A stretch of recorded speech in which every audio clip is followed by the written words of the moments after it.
নিজে করে ফাউল আর দোষ দেয় আর একজনের। কুত্তার সবচেয়ে জঘন্য একটা খাইসলত আছে, আওয়ামী লীগের সেই খাইসলতটা পুরোপুরি আছে। না না, আবার ভাইবেন না যে আমি আওয়ামী লীগের পছন্দ করি না জন্য কুত্তার খাইসলতের সাথে তুলনা করতেছি। কুত্তা একটা অতি ভালো প্রাণী, আমার পছন্দের প্রাণী। আমার পালা কুত্তা ছিল, আমি মিরপুরে মণিপুর মোল্লাপাড়ায় থাকতাম, আমার বাসার আশপাশের সব রাস্তার কুকুরকে আমি প্রত্যেকদিন খাওয়াইতাম। কুত্তার অনেক ভালো গুণ আছে, সে প্রভুভক্ত, সে ভালো পাহারা দেয়, সঙ্গ দেয়, মালিকের সাথে ভাব বিনিময় করতে পারে। কিন্তু কুত্তার একটা অতি ফাউল খাইসলাত আছে কিন্তু, যেটা আওয়ামী লীগের আছে। মানে সে কুত্তার ভালো গুণগুলো নিয়ে জঘন্য খাইসলতটা নিছে। আমার কুত্তা ছিল জন্যে আমি এটা জানি। কি সেটা জানে? হ্যাঁ, আসেন দেখি, মজার জিনিস আছে। কুত্তা যখন পাদে, খেয়াল করেছেন কি করে? সে কোনোভাবে স্বীকার করবে না সে পাদিছে। সে এমন একটা আচরণ করবি যে সে পাদে নাই, পাতটা দিছে অন্য কেউ। কি করে সে দেখেন? প্রথমে সে চমকায়, তারপরে সে এদিক ওদিক দেখে আর বুক বুক বুক বুক করে, এমনভাবে যে খুঁজতেছে যে কই থেকে আসলো শব্দটা। তারপরে যদি অন্য কুত্তা বা মানুষ পায় তাহলে তার উপরে চড়া হয়ে ঘেউ ঘেউ শুরু করে। আর সেটা না থাকলে, ঝোপঝাপ থাকলে ওইদিকে মুখ করে একটু বুক বুকে পায়, এমন ভাব যে শব্দ ওই দিক থেকে আসছে। আর এইগুলোর কিছুই যদি না থাকে তাহলে সে একটা প্রশ্নবোধক চেহারা নিয়ে আপনার দিকে তাকাবে আর বুক বুক করবে। এর মানে হচ্ছে, বুঝছি তুমি পাদিছ। তো কুত্তা তো বুদ্ধিমান প্রাণী, সে কি জানে না যে ওই শব্দ আর বাতাস তার হাসিনা থেকে বাড়াইছে? ঠিকই জানে, কিন্তু স্বীকার যাবে না। কেন যাবে না আল্লাহ জানে। সেটা সে আরেকজনের ঘাড়ে চাপাবে। কুত্তারে খাইসলত পাইছে আওয়ামী লীগ। সে নিজে এমন বিশ্ব রেকর্ড করছে দুর্নীতির, যেটা আজ পর্যন্ত কেউ ভাঙতে পারে নাই। আর সে বলে বিএনপির আমলে দুর্নীতিতে চ্যাম্পিয়ন ছিল।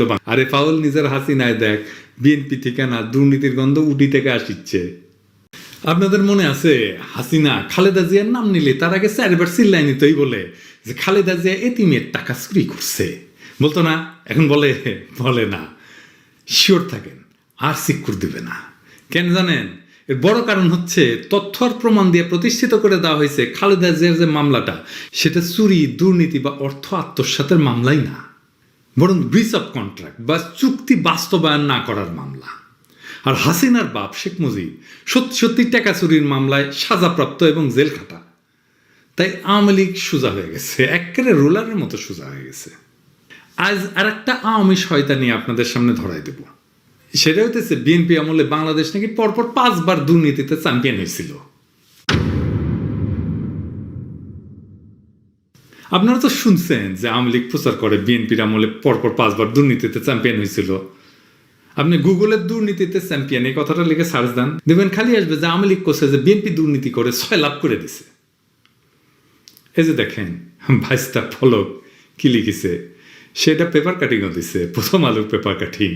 এটা তারিখও দিছে। হ্যাঁ, তারিখ করলে উই দিছে। হ্যাঁ, আমরা দিই নাই। দেখেন কত সাল, 2005 সাল, তাই না? তো 2005 সালে যদি কেউ কয় যে পরপর 5 বছর বাংলাদেশ দুর্নীতিতে চ্যাম্পিয়ন হয়েছে, তাহলে প্রথম কবে হয়েছিল? 1, 2, 3, 4, 5, তাই না? তার মানে চ্যাম্পিয়ন হয়েছিল 2001 সালে, তাই না? 2001 সালে কে আসিল ক্ষমতায়? হাসিনা না? এ ভাস্তা তোর নেতৃত্ব আসিল। তুই কি হাসিনা মারা দিয়ে অঙ্কে পাস দিছিল ভাস্তা? হ্যাঁ, আবার কি কয় শোনেন, এ ভাস্তা শোন।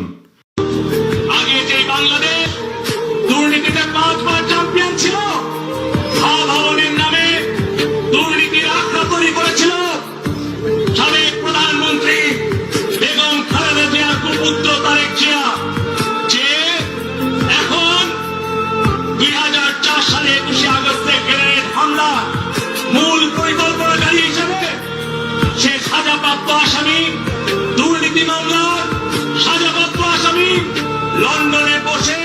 এবার শোন, প্রথমবার তো তাই তো কেন পরামর্শ দিই, বিএনপির রাজনীতি নিয়ে যা সমালোচনা কর, হ্যাঁ কর, এটা করাই তত্ত্ব করে কাজ।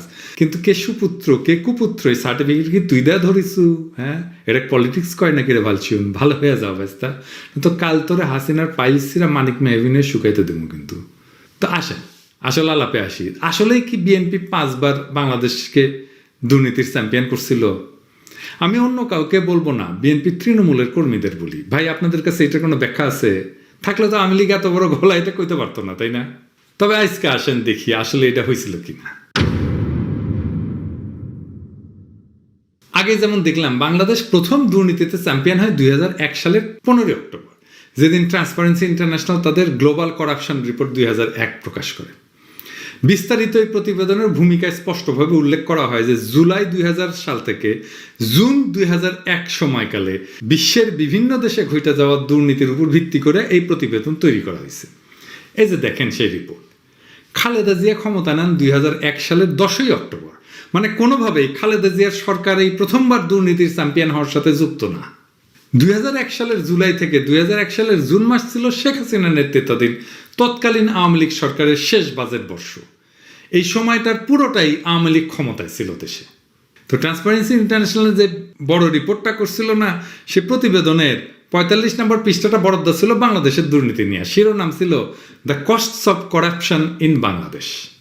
এই প্রতিবেদনে দাবি করা হয় যে বাংলাদেশে 1999 সালে শুধু দুর্নীতির কারণে প্রায় 50% বিদেশি বিনিয়োগ হাতছাড়া হয়ে গেছে।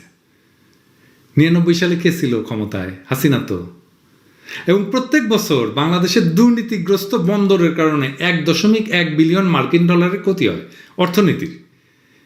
এই ছাড়া কোনো নাগরিক সুবিধাই ঘুষ ছাড়া পাওয়া যায় না, এবং দেশের বিচার ব্যবস্থা এবং পুলিশের উপর সাধারণ মানুষের কোনো আস্থা নাই। পাশাপাশি দেশের শিক্ষা ব্যবস্থার অবস্থাও শোচনীয়। সব কিছু ওই রিপোর্টেই উল্লেখ করা ছিল। তো প্রশ্ন আসছে যে বাংলাদেশ 2001 সালের আগে কি দুর্নীতি ছিল না? থাকলে এর আগে বাংলাদেশের অবস্থান কেমন ছিল এই তালিকায়? 1996 প্রথম বাংলাদেশ এই তালিকায় আসে, আর তখন তার স্কোর ছিল 2.29, যা ছিল বিএনপি আমলের শেষ 1 বছরের হিসাব। তো এটা ভালো নাকি খারাপ 2.29? এটা বোঝার জন্য আমার আরেকটু পরের স্কোর দেখতে হবে, আর স্কোরিংটা কিভাবে হয় সেটা একটু দেখতে হবে। ট্রান্সপারেন্সি ইন্টারন্যাশনালের এই দুর্নীতির ধারণার যে সূচকটা মূলত বিভিন্ন আন্তর্জাতিক প্রতিষ্ঠান যেমন দ্য ইকোনমিস্ট ইন্টেলিজেন্স ইউনিট, বিশ্ব ব্যাংক, প্রাইস ওয়াটার হাউস, কুপার্সের মতো সংস্থাগুলো পরিচালিত বিভিন্ন দুর্নীতি সংক্রান্ত সূচকের উপর ভিত্তি করে তৈরি করা হয়। টিআইবি যদি কোনো দেশকে ওই দুর্নীতির ধারণা সূচকে তালিকাভুক্ত করে, তাদের নামটা আনে, তাহলে ওই দেশে অন্তত 3টা গ্রহণযোগ্য প্রতিষ্ঠান, যেগুলোর নাম আগে বললাম আর কি, তার জরিপের ফলাফল থাকতে হবে। আর এই স্কোর যত কম হবে দুর্নীতির মাত্রা তত বেশি। 2001 সাল মানে যেটা হাসিনার প্রথম আমল, দুর্নীতির ধারণা সূচকে বাংলাদেশের স্কোর ছিল তখনকার স্কেলে 0.4। এটা এখনকার স্কেলে এটাকে 10 দিয়ে গুণ করতে হবে, মাত্র 4। তাহলে 96 সালে 2.29, তার 5 গুণের বেশি ভালো অবস্থা ছিল 96 সালে খালেদা জিয়ার আমলে। 2001 এটাকে উল্টাভাবে বললে 2001 সালে 2096 সালের চাইতে 5 গুণের বেশি দুর্নীতি হয়েছে বাংলাদেশে। এবং টিআইবি দুর্নীতির ধারণা সূচকের ইতিহাসে পৃথিবীর কোনো সরকার এত খারাপ করেনি। এই যে স্যার কোনো সরকার ছিল না, এখনো পর্যন্ত নাই। এমনকি বাংলাদেশের পরপর চ্যাম্পিয়ন হইলেও সেই সময়ের মতো অত খারাপ স্কোর আসেনি। তার মানে হাসিনা সরকার দুনিয়ার সেরা দুর্নীতিবাজ সরকার ছিল, যার রেকর্ড আজ পর্যন্ত কেউ ভাঙতে পারে নাই। ভাবেন তাইলে হাসিনার তার লেসপেন্সাররা বিএনপিকে কি অপবাদ দিয়ে আসছে। তারপরে তো খালেদা জিয়া ক্ষমতা নিল, তারপরে কি হইল? এডিটর সাহেব, আপনি একটা গ্রাফ করে দেখাবেন, হ্যাঁ, বছরের পর বছর কিভাবে দুর্নীতি কমছে। ওই 2001 সাল থেকে শুরু করবেন। হ্যাঁ, ওই যে 2001 সালে যে 4 স্কোর থেকে করেন, গ্রাফ দেন, 4 অ্যানিমেট করে দেখাবেন। আপনাদের মনে আছে না যে স্কোর বাড়লে দুর্নীতি কমে, স্কোর কমলে দুর্নীতি বাড়ে। 2001-2 সালে বাংলাদেশের স্কোর বাইরা, মানে যখন বিএনপি ক্ষমতা নিল, এটা হয় 1.2, যা বর্তমান স্কেলে 12, 10 দিয়ে গুণ করতে হবে। 2003 সালে এটা 1.3, বর্তমান স্কেলে 13, মানে বাড়তেছে কিন্তু, তার মানে দুর্নীতি কমতেছে। তারপরের বছর মানে 2004 সালে এটা আসে 1.5, তার মানে বাড়তেছে সূচক, তার মানে দুর্নীতি কমতেছে। বর্তমান স্কেলে এটা 15। তারপরের বছর 2005-এ 1.7, তার মানে আরো বাড়তেছে, মানে দুর্নীতি আরো কমতেছে। 2006-এ 2, মানে এটা বর্তমান স্কেলে 20। 2007-এও এটা 2 থাকে। তার মানে খালেদা জিয়ার আমলেই সবচেয়ে দুর্নীতিগ্রস্ত দেশের তালিকা থেকে নাম কাটায় বাংলাদেশ। 163টা দেশের মধ্যে 156তম দেশ হয়।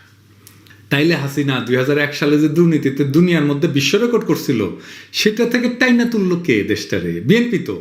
আর বিএনপির নামে আওয়ামী লীগ বলে দুর্নীতিতে চ্যাম্পিয়ন করছে পরপর 3 বার। এদের লজ্জাও নাই।